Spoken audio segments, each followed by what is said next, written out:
Firman Tuhan Harian. Saat ini, orang percaya bahwa Alkitab adalah Tuhan, dan Tuhan adalah Alkitab. Jadi, mereka juga percaya bahwa semua kata-kata dalam Alkitab adalah satu-satunya perkataan yang diucapkan oleh Tuhan, dan bahwa semuanya itu dikatakan oleh Tuhan.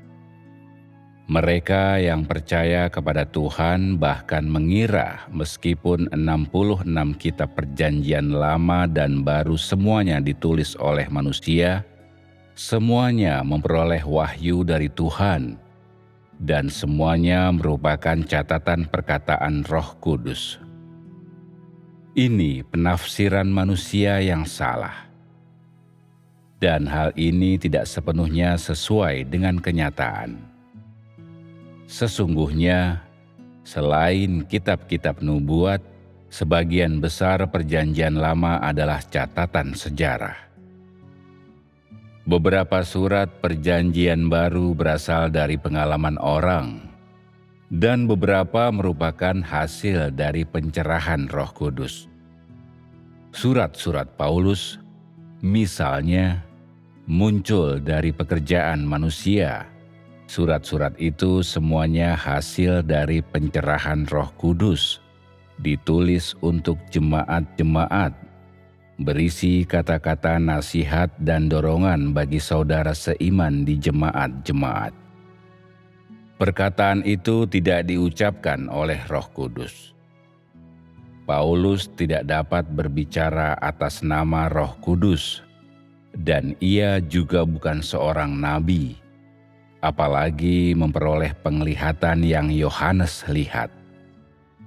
Surat-suratnya ditulis untuk jemaat-jemaat di Efesus, Philadelphia, Galatia, dan jemaat-jemaat lain. Dengan demikian, surat-surat Paulus dalam Perjanjian Baru adalah surat-surat yang ditulis Paulus untuk jemaat-jemaat, dan bukan wahyu Roh Kudus, juga bukan ucapan langsung Roh Kudus. Surat-surat itu hanyalah kata-kata nasihat, penghiburan, dan dorongan yang ditulisnya untuk jemaat selama pekerjaannya.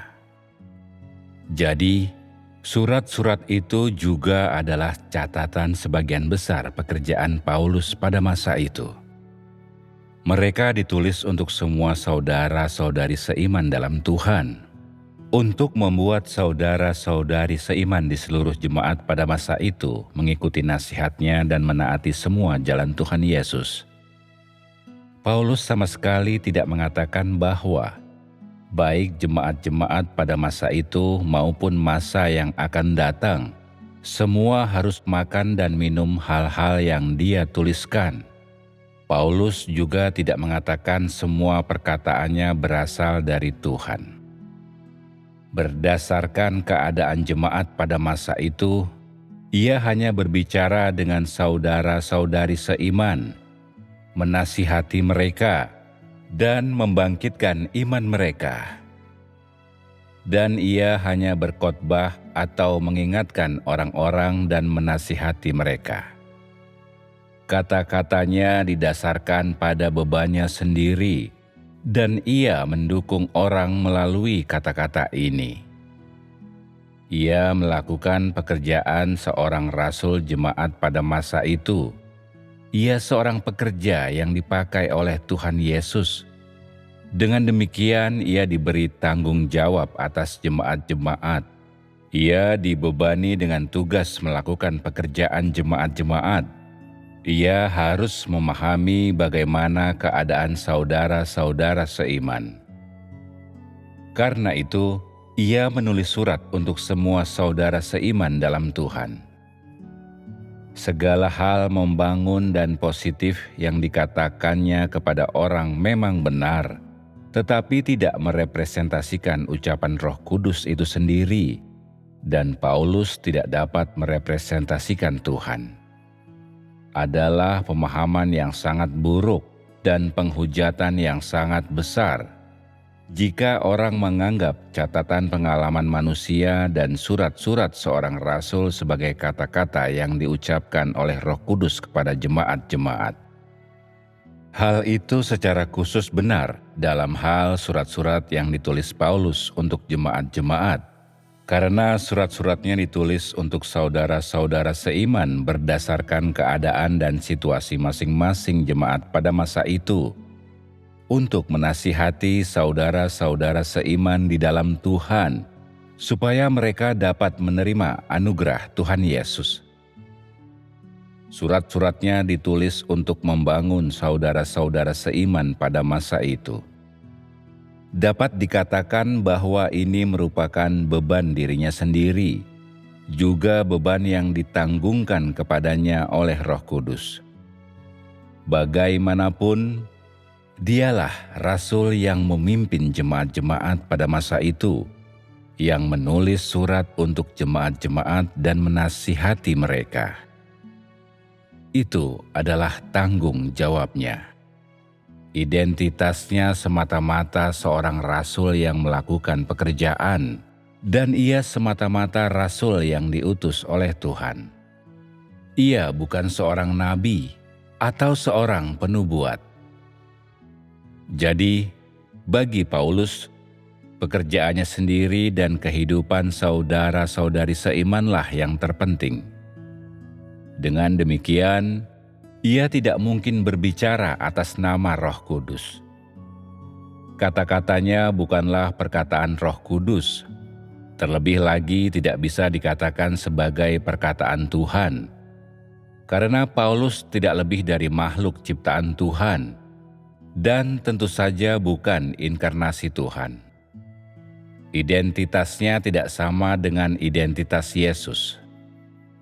Perkataan Yesus adalah perkataan Roh Kudus. Itu adalah perkataan Tuhan, karena identitasnya adalah Kristus, Anak Tuhan. Bagaimana mungkin Paulus bisa setara dengan Dia? Jika orang melihat surat-surat atau perkataan Paulus sebagai ucapan Roh Kudus dan menyembahnya sebagai Tuhan, dapat dikatakan mereka terlalu sembarangan. Lebih tegas lagi, bukankah ini artinya penghujatan? Bagaimana mungkin seseorang berbicara atas nama Tuhan? Dan bagaimana mungkin orang tunduk di hadapan catatan surat-surat Paulus dan kata-kata yang diucapkannya seolah-olah itu kitab suci atau kitab surgawi? Dapatkah perkataan Tuhan diucapkan oleh manusia dengan tidak serius? Bagaimana mungkin seseorang berbicara atas nama Tuhan? Jadi, bagaimana pendapatmu? Mungkinkah surat-surat yang ditulisnya untuk jemaat-jemaat tidak dicemari oleh gagasannya sendiri? Bagaimana mungkin surat-surat itu tidak dicemari dengan gagasan manusia?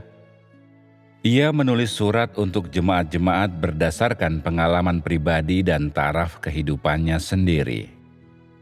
Misalnya, Paulus menulis surat kepada jemaat Galatia yang memuat pendapat tertentu, dan Petrus menulis surat yang lain yang mengemukakan pendapat lainnya. Manakah di antara keduanya berasal dari Roh Kudus? Tidak seorang pun bisa mengatakan secara pasti. Dengan demikian, yang dapat dikatakan hanyalah bahwa mereka keduanya menanggung beban bagi jemaat-jemaat, tetapi surat-surat mereka menggambarkan tingkat pertumbuhan mereka. Surat-surat itu menggambarkan ketetapan dan dukungan mereka untuk saudara-saudara seiman dan beban yang mereka tanggung bagi jemaat-jemaat, dan surat-surat itu hanya menggambarkan pekerjaan manusia, tidak sepenuhnya dari Roh Kudus. Jika engkau mengatakan bahwa surat-suratnya adalah perkataan Roh Kudus, engkau tidak masuk akal, dan engkau melakukan penghujatan.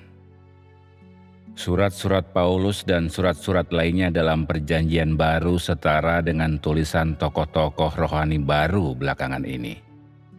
Surat-surat itu sejajar dengan buku-buku Watchman Nee atau pengalaman hidup Lawrence, dan lain-lain. Hanya saja, buku-buku tokoh rohani yang baru ini tidak dikumpulkan ke dalam Perjanjian Baru, tetapi orang-orang ini pada hakikatnya sama. Mereka orang-orang yang dipakai Roh Kudus selama waktu tertentu, dan mereka tidak dapat secara langsung merepresentasikan Tuhan.